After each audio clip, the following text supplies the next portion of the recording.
broke my nose once and broke my collarbone the next time. Um, my mom always tells me that she was just worried sick the whole time. You and I have done something that not a lot of musicians can say that they've done. We met overseas in a country very far from both of our own, and we played music. I think this would have been between 2018 and 2019, if I have my dates right.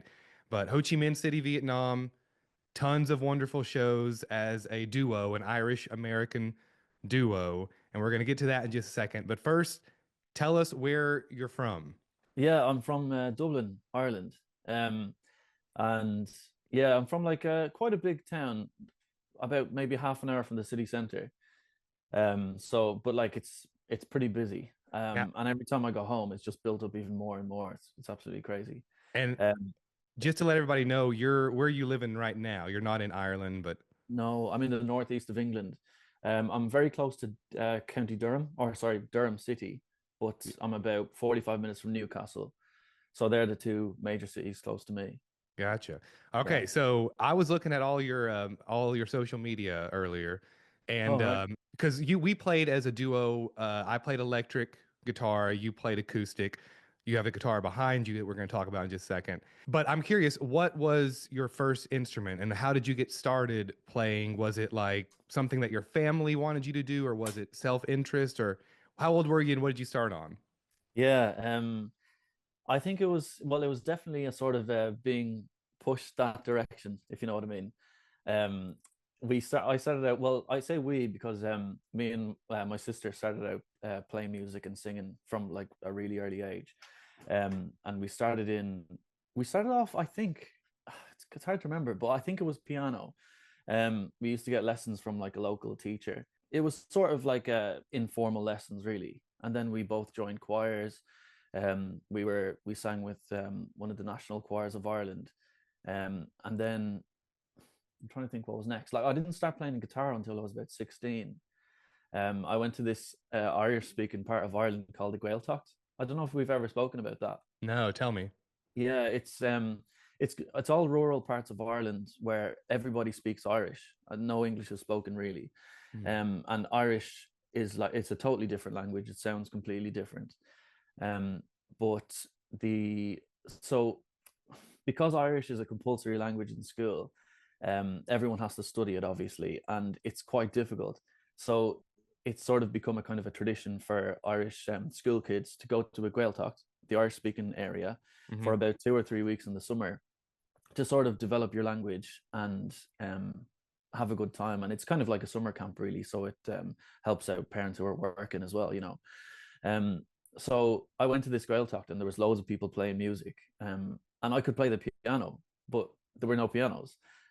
And so everyone brought their guitars, and then I was there with nothing to play, even though I was quite musical and you know I could sing and I could play piano, but I didn't have an outlet. So I decided to start learning guitar when I was about 16. But I'd actually got a guitar when I was maybe 10. I'd heard this when I was singing with the sorry, it's like a rabbit hole. No, no. Um, I think everybody, I mean, like, not to butt in here, but a lot of my childhood friends, there was a certain point between like 9 and 13, everybody had a guitar and a mm, skateboard. Like that was mm. what we got. But go ahead. So, Yeah, exactly. But one of the choirs that I used to sing with, we did this Christmas special, and we were singing like a small group of us with a guy called Krista Berg. I don't know if you've ever heard of him. He's an Irish singer, but he had this song called "A Spaceman Came Traveling," and it's a Christmas song. And I heard him playing it. I was like, so that was my Christmas present that year. Like it was the only thing I had, and I never touched it. mm, So about 6 years later, I finally picked it up and started learning it. yeah. Um, so yeah, it's kind of been a mixed bag of piano, singing, and guitar, really. Yeah, I had a similar story. My mom traded a goat for a guitar when I was like 6 or 7, and I That's didn't touch amazing. it. Yeah, I didn't touch it till I was like 15. Most of my friends didn't stick with it. Mm. Right? There were so many video games to play, there was different things to get into. And so I'm curious, you kind of alluded to it already. What made you stick with music? I mean, we both still play to this day. And like I said, not a lot of people go through that time period and really stick with it. What was it that made you want to keep playing? Was it just your parents going, John, practice piano, or was there something deeper? And how did Irish culture sort of influence that, or if it did? Yeah, I think that's a really good question. I've never actually thought about it. I Um, haven't either. That's why I'm like, asking. yeah, I mean, for things like piano, I never stuck with it because I didn't really want to play it. I was kind of like pushed to do it, and years later, like now, I'm glad that I was pushed into it. At the time, I really didn't enjoy it though. Hmm. But guitar was the first thing I picked up, that I actually wanted to do. It was the first instrument I picked up of my own accord, and I think that's probably why it's stuck. Now these days I have a piano here, and I play the piano probably as much as I play guitar. Um, but it was guitar that's kind of always been this staple really in my life. Yeah. Um, but sorry, what was the Can you just phrase that question again? Because I had something else. Yeah, yeah. So just I'm trying to think and get to the, understand what makes musicians keep with playing because there's so many different things we can do with our time. I know the younger generation, it seems from the stats that they're all addicted to video games.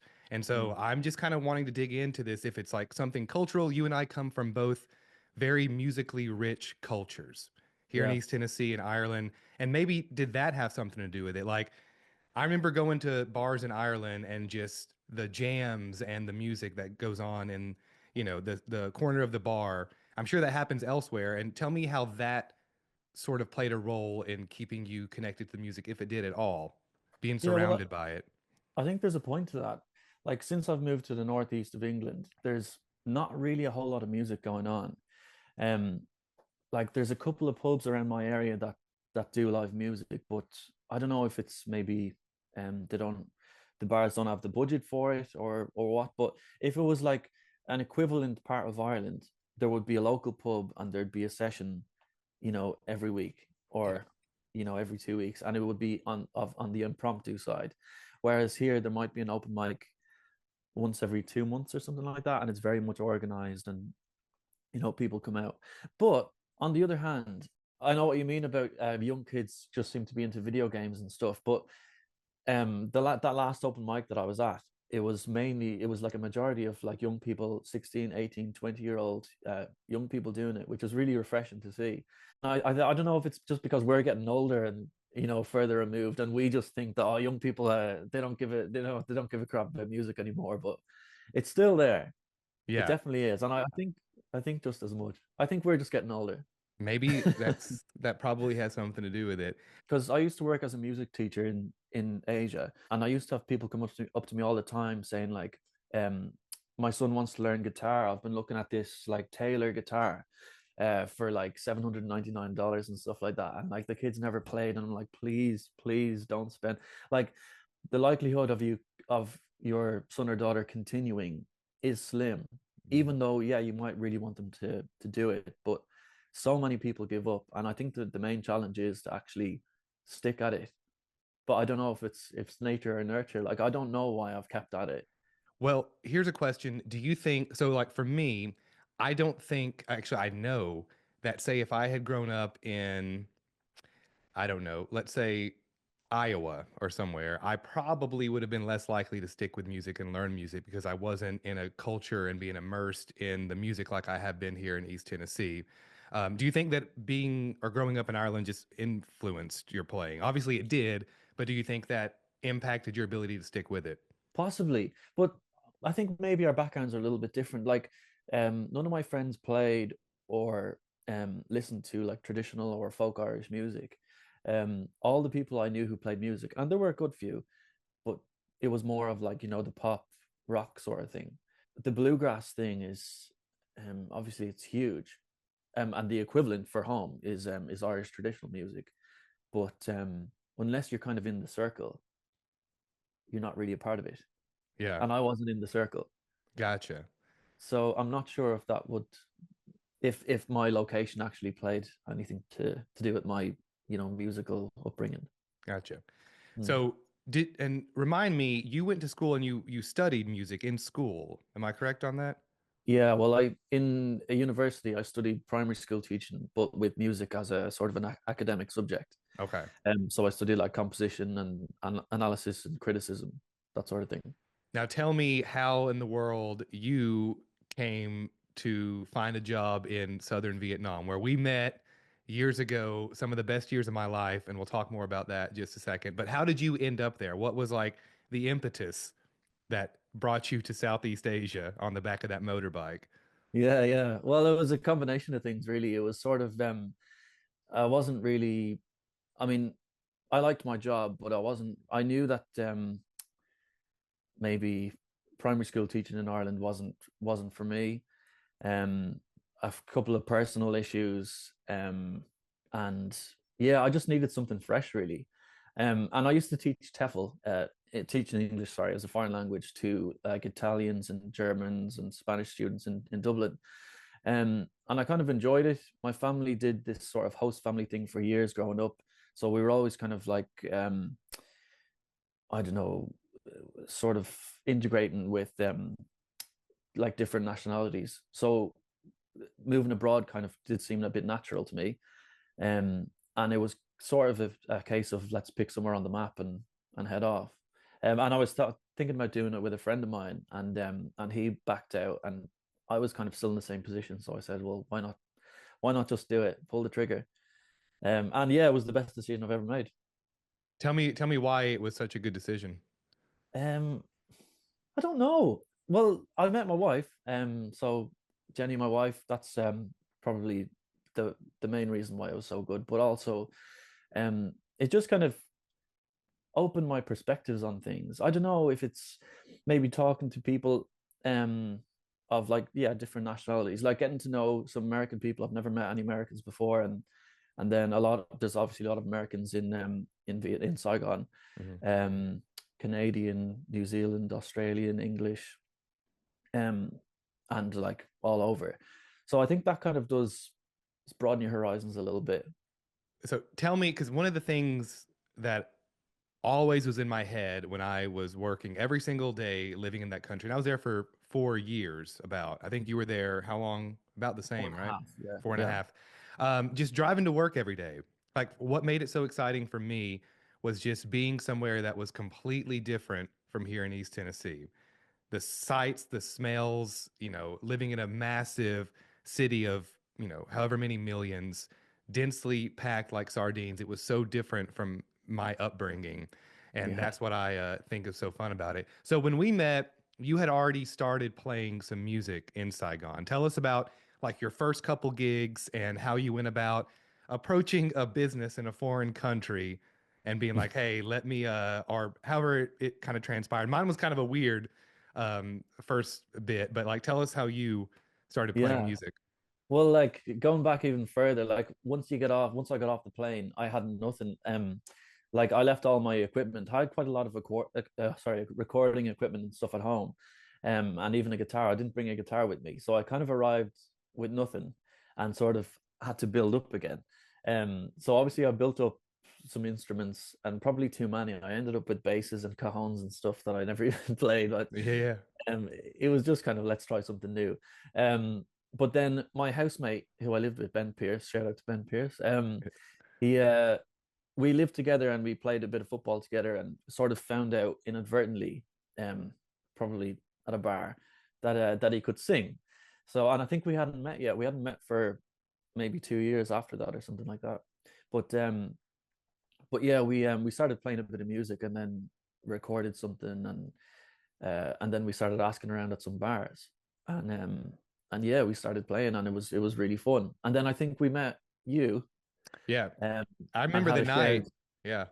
we had a shared gig, I think.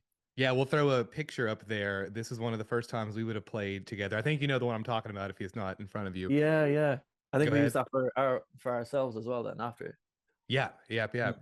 Mm. But tell me, like, describe to the audience what was the average gig like in Saigon? Because we mentioned Ben Pierce, he left the country after a while. And then Mm. so for the longest time, it was just you and I playing this. I don't know how you describe it. We were doing singer-songwriter style stuff. If you're watching at home, when we first started booking shows, John and I were basically doing 2 hours, I think, but we didn't have Yeah. enough songs together Oh to play yeah. the 2 hours, and so we would bust out into solo sets between the two sets that we played together, and then Yeah. you'd play some Irish songs, I'd play some American songs, and we just kind of let that be. We never really changed that, No, no. And I but thought that was really cool because it kind of feels like it's different parts of a concert. Like when you go to a gig, there's obviously like a support act, it's a little bit quieter, and then there's the big thing. Hmm. And we were kind of, I guess, going against the grain and starting loud and having a little kind of singer-songwriter part in the middle. But it was Yeah. a nice structure. So tell me just about these performances, because the way that I see it, there was two sort of different times when I played in Vietnam. It was pre the events of 2020 and then post the events. Pre that time, Saigon is a very, or was at least at that point, a very hot like tourist destination on Southeast Asia. They go to Thailand, they hit up Cambodia, and they come to Vietnam. And so we would play in front of a lot of tourists, a lot of Yeah. Vietnamese that were perhaps in the downtown tourist area for the night, having drinks and things. And that was so much fun for me because I loved playing in front of an international audience. Those shows that we'd play at the breweries, they were different folks for different strokes for different folks. And then afterwards, it was much more like there wasn't as many tourists. It was mostly Vietnamese folks coming to the show. But just tell me, how fun were those shows to you? Yeah, yeah, amazing. Like, as you say, like a lot of the places we played were sort of international bars with international beers, like craft beer bars. Um, they sort of had to, most of them had like a mainly English speaking audience, didn't they? It was pretty early on we had that residence in Pasteur Street, wasn't it? Yep. So we Um, played I guess it was like weekly at a craft brewery bar, and that was really for us how we kind of got our foot in the door, if you will. Then from that yeah, gig we were able to just go and say try out a bit. we've been playing here and check us out and whatever. Yeah. Well, I think the what I thought was really cool about it was that if you did want to try something new, you were pretty much guaranteed to always have a different audience Yeah. because it is a natural place where you pass through. I mean, most of my friends who have visited Asia have done Vietnam and they've done say like 3 weeks for the whole country. Um, and I mean, if you only have a few days in Saigon, it's never enough. So basically, Yeah. everyone who comes will be gone in a day or two, unless they're obviously your friends who, we did have some regulars, but they were, people who knew us. Yeah. So it was kind of nice if you wanted to try some new material or, you know, try something a bit out there. Like there I was one I played Bohemian Rhapsody one time. And yeah. I'm not sure how well it went. There's no recordings of it, but like that wasn't it was at someone's wedding actually. But Oh, in Vietnam. yeah, yeah. Yeah, interesting.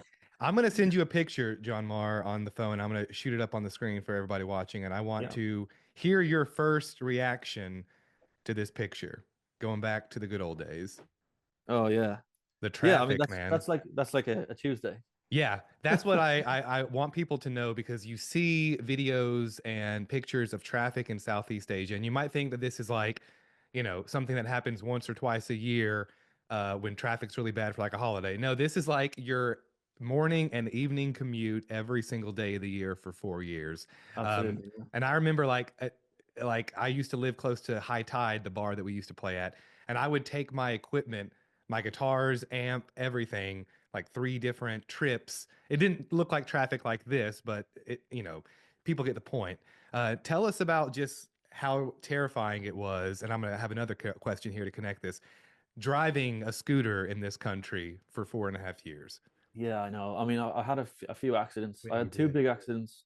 Broke my nose once and broke my collarbone the next time. My mom always tells me that she was just worried sick the whole time. Um, Yeah. but like it was part of it though. I kind of found like I never really felt like I'd settled in until I could get on my motorbike and just go wherever I needed to go without Google Maps. Yeah. And I could just, yeah, zoom off and I don't know. And like even if you planted me somewhere totally random in the city, I could always find my way home. Yeah. And I just think that's really cool. Like, I mean, I've been here for, I think I've been out of Asia almost as long as I was in it. Hmm. Um, and even now, if you put me like sort of, I don't know, maybe 20 miles away, if I haven't been there before, I don't know where I am. I find Yeah. it more difficult now. So it's kind of like the chaos makes sense, sort of. Yeah, Um, it's hard. I know maybe people at home are like, the traffic looks crazy, but it does move. The chaos, like you said, it does make sense. It just yeah, moves and it makes sense. I'm gonna send you another picture here, and yeah, to me, this is one of the favorite gigs that I played with you. This is a image of us from a seaside town called Vung Oh Tau. yeah, And what I thought was just so fun is just like, as a musician, you always want to go on your tour. You always dream about playing all over the world or your country or whatever it is. And to get to this gig here, we had to travel a couple hours on a treacherous bus. I thought the buses were just as scary as yeah. No driving on a more motorbike. because you've no Yeah, control at all. Like, right, exactly. yeah, Yeah, and I agree. But this was at a bar, Cask was the name of the bar.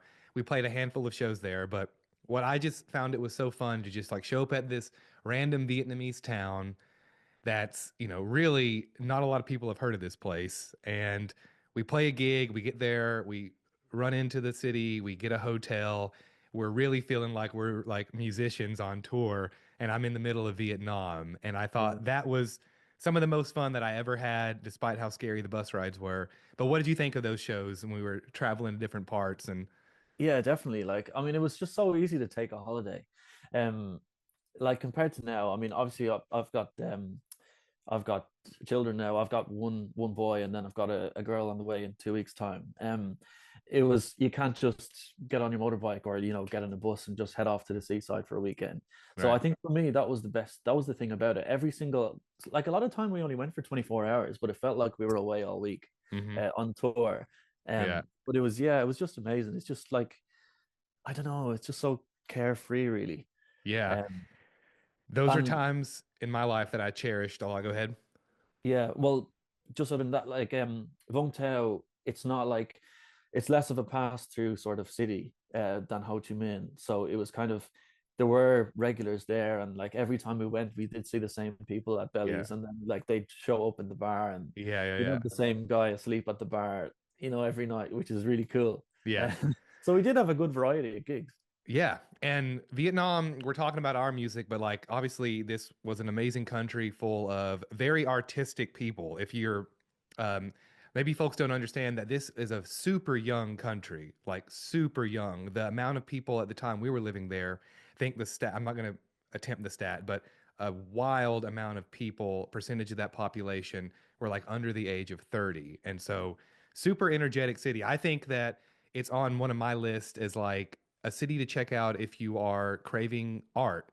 Like if you're wanting to go check out Vietnamese music, I'm not talking about the Westerners playing over there, but just street art and that sort of thing. I know the government has, historically sort of had restrictions on that sort of thing, but it seemed like when we were there, there was sort of coming out of that. Maybe not. If you're Vietnamese, let me know in the comments. That being said, tell us about that guitar behind you because there's a whole Oh yeah, entire street in that city dedicated towards luthiers, and that's where most of our yeah. guitars come anyway from Asia. Tell us Mm. about that make and the story behind it. Yeah, well, it was the first. So how it was like on my first week there, I'd met this other Irish guy, and he was saying, "This is where you need to get this. This is where you need to get that." And I told him I play guitar, and he said, "Oh, well, you have to go to Guitar Street." I was like, "What? There's a place called Guitar Street," and he was like, "Yeah, well, so the name is going to it. I don't know if I'm saying that right, but yeah, it's literally a street with hundreds of guitar shops, and then to find a guitar shop outside of that street is like damn not impossible. Yeah, So basically, and each one is family owned. And what I think is really cool is that um, if you go into any of these shops, and I'm just talking about my specific one, you go into the yeah, shop and you've got the same guy, and it was him and his sister, and they'd be there and they'd like be sitting on the floor, like polishing up a neck, or like working on somebody's bridge, filing it down or whatever. Every single time you go in, and because it was the first one I went into, it was just the only one I ever went to. But I'm sure a million people have the same story that they yeah, always go to the same one. So I'll just grab it and yeah. and we'll Grab see. that one. Let's hear it. And so, John, tell us what it's made of and how long it took for it's. You got it from Guitar Bin, yeah? No, this is from Dive. Okay. Oh, I think we're talking to the same guy. Maybe we're not actually, but Yeah, yeah. Tell us the specs on that. sorry, guitar Dive. Um, so that's it there. I don't know if you can see it on the headstock. Dive Hmm. is. I'll send you a link. Yeah. Um, but it's fully made of mahogany, back and sides. What I wanted to do kind of was I mean, if you get a custom-made guitar at home, you're talking thousands and thousands of euro or pounds.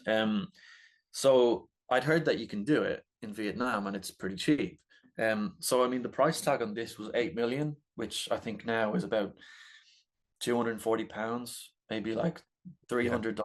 Put the conversions on there on the screen. So I mean, for that price, I was like, well, let's go to town on it. So it kind of became this sort of mismatched like tattoo of a guitar. Just because, well, so first of all, I wanted a world map. So they sent it up to Da Nang, which is in the Midlands, Yeah. um, on the back. Dude, I So didn't even know I didn't know that was there. yeah, I so never they looked at that. they sent it up, halfway up the country to get that etched in. The whole thing took about maybe 2 months to make. So that was the first part I wanted. My fiance, well, my wife now, my fiance at the time, Jenny, just made a sort of a mock initial for me. They're my initials at the bottom. Hmm. Um, I had when in my first year, the president of Ireland visited Vietnam, and we all went to the embassy, and we got these little pins of like the Irish and Vietnamese flag. So I had that done, Yeah. and then just like a sort of a hummingbird sort of thing around the side, and Yeah. then I got little lotuses as the what do you call them? Inlays. Inlays, yeah. Yeah, I So think. and just all really intricately done around the edge with this. It's called abalone shell, Hmm. and that's what they've done all this with. It's like a mixture of abalone shell that's painted. Um, and it was really cool because like they take you through the process and they tell you exactly what they're doing. Um, I sort of picked a model that I wanted to model it off. It was like a Martin 0028, I think it Yeah, yeah. is. Yep, And yep. yeah, and they kind of like take you through it and they give you loads of time, and it was one of the best experiences I've had. And especially because like when you go to Vietnam or probably anywhere in Southeast Asia, you can get anything made. Hmm. Um, like when I proposed to Jenny, I had her ring made. Hmm. Like I bought a diamond and then I went to this jewelry shop and she designed, well, me and her designed the ring. Yeah. Uh, when I wanted a shirt for work, I wouldn't go to the shop, to a clothes shop. I'd have one made, Hmm. because it was cheap. I mean, like it was relatively cheap, and I don't know. It just feels really good when someone's actually done it for you. Yeah. You had a guy or a woman for everything there. If you wanted fresh eggs, be like, I got a Yeah, guy. You yeah, wanted, your clothes ironed, you're like, I got a gal. She'll be yeah, here in like 20 minutes. She'll bring them back tonight and it'll be like $2. yeah, Um, we're running short on time. I've got a couple of questions. One is music related. The other one I'm going to start doing to every guest, and it's not musically related whatsoever. yeah. Um, Irish music. If there were, let's say, two or three, maybe not as well known artists or whatever you want, really, that you would tell people watching to go check out, maybe traditional style, what comes to mind or who comes to mind? Yeah, there's one guy that I really like called Paul Brady. Um, he's been around for years, probably a 50, 60 year career. Hmm. And he's still going.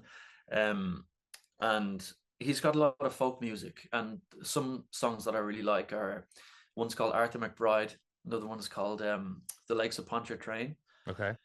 which is about a place in New Orleans, I think it is. Yeah. Yeah. Yeah. Yeah, I'm sure you Yeah. have. So Paul Brady definitely. Yeah, there's another guy called Christy Moore. Yeah. He's got a lot of songs. A lot of them are funny, and a lot of them are serious. And it's I don't know, all the guitar parts are real simple, but the voice, like he's quite a passionate singer. Yeah. So I'm definitely, aware of Christy. I think it was Sean Boyle that got me on to Christy Moore, if I'm not mistaken. Maybe it was you, but yeah, great stuff. Really, the first impression I get from his music is it's like working class music. It's yeah, like music for the average sort of yeah, definitely. Joe or whatever. Yeah. Sweet. Okay, last question. Banshees. Ghost. I love this sort of stuff. If you know me, this is what I do you have any like weird stories to tell about either you or secondhand about Well, maybe yeah, unexplainable stuff that you've ever encountered in life, period, and we'll end with that. yeah, yeah. Well, my granny, my mother's mother, she grew up in or well, she lived in Portumna. It's a really small town in Portumna. Um, Where is that in Ireland? Just oh, Portumna, sorry. It's in County Galway. okay. Um, so it's really rural. I don't know how many people are in the local town, but it won't be more than a couple of hundred.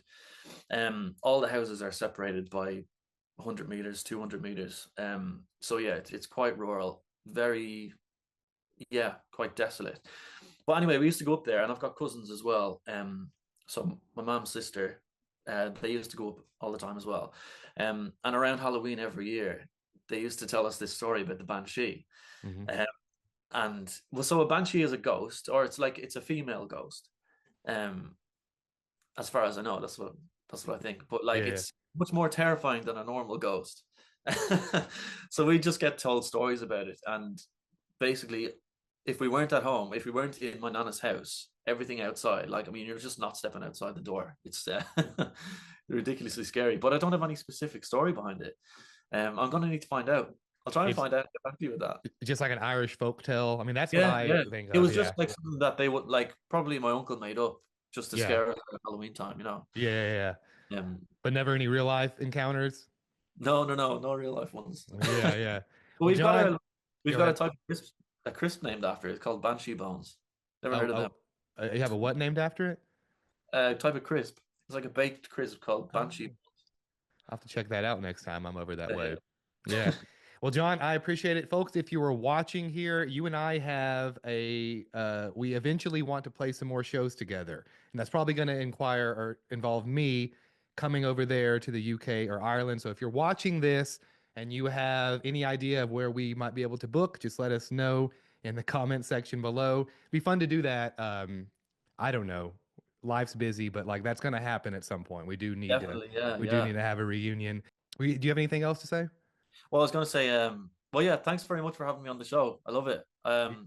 Yeah, I'm an avid follower of the channel, so thanks very much. And you've taught me a little bit of this. Uh-oh. I've Play that one more time. I think it. There we go. There we go. I There we go. yeah, I've been playing a lot of it. But yeah, will you tell me about the goat? The goat? Yeah. We used to have goats, just I think for the actually we still have a goat in the backyard. He's just like pinned up. But they just used to run around like dogs. And so the story goes that I believe there's pictures of this somewhere. I was 5 or 6 or 7, and mom was like, "We're gonna get you a guitar." And so to get that guitar, she took it to Ciderville Music, which Oh I've, yeah, I've I've seen done that. some, yeah. And she Yeah. traded the goat for the miniature guitar. And No. it was one of those things where like I got it for my birthday, and then like 4 years later, you're giving it to somebody else, still in the soft shell case. It's like a mini one, Just never played it, but that was my, I guess, first official instrument, I guess. Yeah. But yeah, that's a pretty Cool. Tennessee, Southern Appalachia story there. Yeah, yeah, I love it. Yeah, yeah, yeah. Well, I think we're getting low on time, guys, but let us know what you thought of this conversation. If you're in Ireland, let us know. Say, hey, if you're down here towards me, give us something to talk about there in the comments. All right, we'll see you guys on the next one, John. Very Take much. care. Yeah, Yeah. thanks for having me. See you See ya. again.